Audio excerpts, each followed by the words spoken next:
Ayub Abdikadir from Kenya for the next question. Is Ayub? Oh, yeah, Ayub. Thank you, Mr. President. Thank you. One question, and this is on Haiti. President Biden, Kenya is rather doing the heavy lifting in a turbulent region, Somalia, South Sudan, the Democratic Republic of the Congo. Washington, as you have mentioned, has committed millions of dollars for the cause in Haiti. Isn't it ironic that while America is ending its forever wars in Afghanistan, the latest in 2021, under your leadership, when you withdrew troops from Kabul, and that you are committing Kenya to another foreign wars 12,000 kilometers away from Nairobi? I mean, why the discrepancy, why the dichotomy? While you are ending your forever wars, overseas wars, yet you are committing Kenya to Haiti. Can you explain that? Very easily. There's a reason why Afghanistan has been known as the graveyard of empires. The likelihood of anybody uniting Afghanistan is highly, highly, highly unlikely, number one.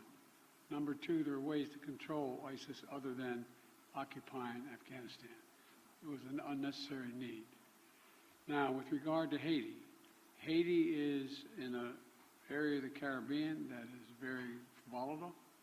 There's a lot going on in this hemisphere, and we're in a situation where we want to do all we can without us looking like America once again is stepping over and deciding this is what must be done. Haitians are looking for help, as well as the folks in the Caribbean are looking for help. And so we checked out with a number of other countries. The one who stepped up was Haiti. We committed to provide the wherewithal, the intelligence and equipment and the like to Haiti. And so it's a logical thing. And you have a first-rate capability, and you keep your word. That's an important dynamic. I agree with President Biden that Kenya's participation in Haiti is not so much about what happened in the past. It's about what we believe in, the peace and security of humanity. And we don't find that the U.S. is committing Kenya because the U.S. cannot commit Kenya.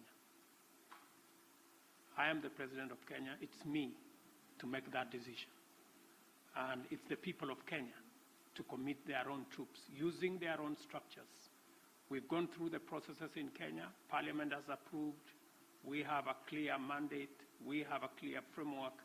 And it is us, the people of Kenya, who made this decision in the interest of serving peace and stability as a responsible global citizen, and understanding that insecurity, instability anywhere is insecurity and instability everywhere.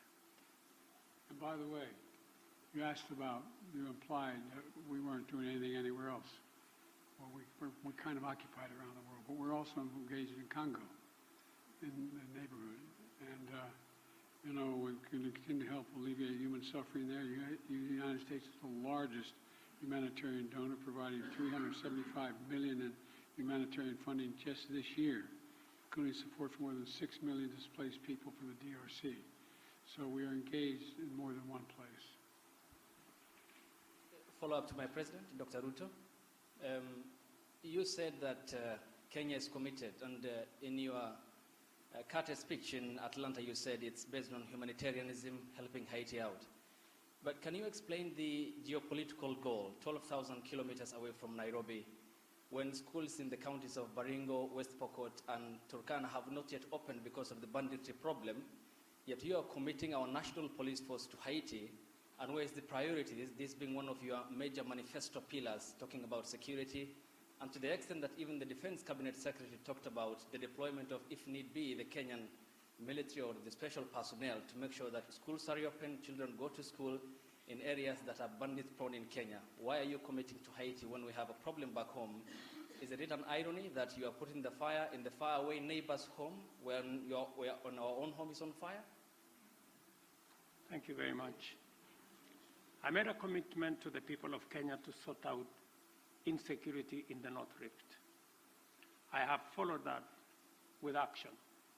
As we talk, there are 3,000 military officers in the North Rift, 2,000 police officers in the North Rift. We have renovated the first 15 schools and completed. We have reopened 20 schools already that were closed in the North Rift. And that exercise is ongoing. We have made tremendous progress in making sure that we create security at home, but that does not take away our responsibility. Even as we were deploying troops and policemen in our own country, in North Rift, to sort out the banditry problem, we still deployed 1,000 troops to DRC Congo, because that is our neighborhood. We have 5,000 troops in Somalia, because equally that is our responsibility. And Haiti should not be an exception. That's why deploying 1,000 security men to Haiti speaks to the same belief and commitment to peace and security.